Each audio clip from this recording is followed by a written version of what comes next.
Actor शगुन पांडे ने एक interview में अपने स्ट्रगल के दिनों को याद किया। शगुन ने कहा कि मेरे पिता ने एलआईसी एजेंट का काम करते हुए पैसे जोड़े और मुझे मुंबई भेजा था। यहाँ काम दिलवाने के नाम पर मुझसे ठगी हुई। एक आदमी 1.5 लाख रुपए लेकर भाग गया। पिता ने इसके बाद भी मेरा हौसला कमजोर नहीं होने दिया। मैंने भी पहचान बनाने की ठान ली। जब अच्छे काम और पैसा मिला तो पिता को उनकी पसंद की ऊंची गाड़ी और माँ को उनका घर दिलवाया। उन्होंने कहा कि मेरे घर वालों ने मेरे नाम पर बहुत कुछ सुना है। लोग उनको कहते थे कि तेरा बेटा तो वापस आएगा, कुछ नहीं बन पाएगा। माँ तब भी यही कहती थी कि कोई बात नहीं, जो होगा हम साथ मिलकर देख लेंगे। अब मेरे काम करने के बाद लोगों के सुर अचानक बदल गए।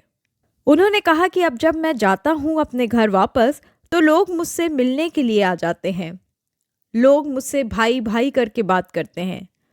लोगों के सुर कब अचानक बदल जाएं पता ही नहीं चलता। शगुन ने कहा कि मैं हमेशा से अपने माँ बाप से बहुत प्यार करता आया हूँ। 10वीं और 12वीं के बाद आसपास के लोग पूछने लग जाते हैं कि पांडे जी आपका बेटा क्या कर रहा है। जब बोलते कि एक्टर बनेगा तब लोग हाथ खड़ा कर देते थे। सोचते हैं कि एक और बांद्रा स्टेशन या चर्च टेक उतरेगा, कुछ साल में वापस आ जाएगा। मेरे लिए भी समाज ने हाथ खड़े कर दिए थे। मैं स्कूल से ही थिएटर कर रहा था। नुक्कड़ नाटक हो या पूरा प्ले, मैं ही करता था। नुक्कड़ नाटक में 300 रुपये और पूरे नाटक के 800 रुपये मिला करते थे। पैसे जोड़ जोड़ कर पोर्टफोलियो शूट करवाने की सोची। जब थिएटर वालों को पता लगा कि मैं टीवी के लिए ट्राई कर रहा हूं तो उन सभी ने वहां से निकाल दिया। वहां से मुसीबत मेरी शुरू हो गई। पैसे जोड़कर पोर्टफोलियो करवाया। इस समय घर वालों को ये आशा तो थी कि थिएटर करता है, ये कुछ ना कुछ तो जरूर करेगा। पंजाब के युवाओं की ज़्यादा अच्छी स्थिति नहीं थी क्योंकि यहाँ अधिकांश नशे में रहते हैं। ऐसे में मेरे घर वालों को मुझसे एक अलग ही उम्मीद थी।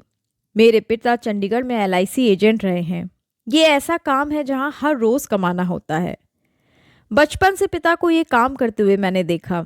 मेरे काम को छोटे शहर में एप्रिशिएशन ज़्यादा मिलता था। हफ्ते 2 हफ्ते में 1-2 खबर आ जाती थी। ऐसे में घर वालों को ये अच्छा लगता था। ऑडिशन देने लगा है।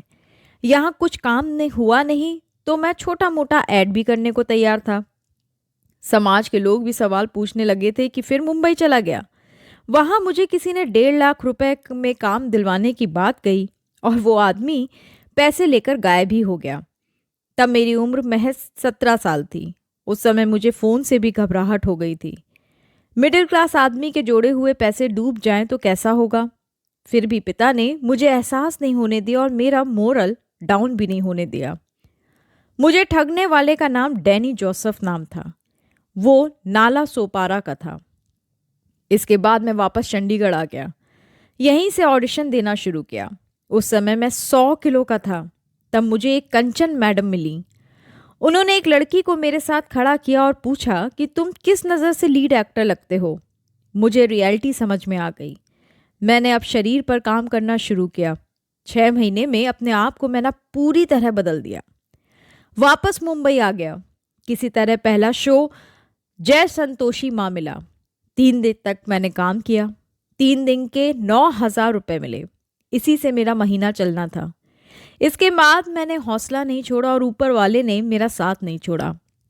धीरे धीरे काम मिलता रहा और मैं आगे बढ़ता चला गया।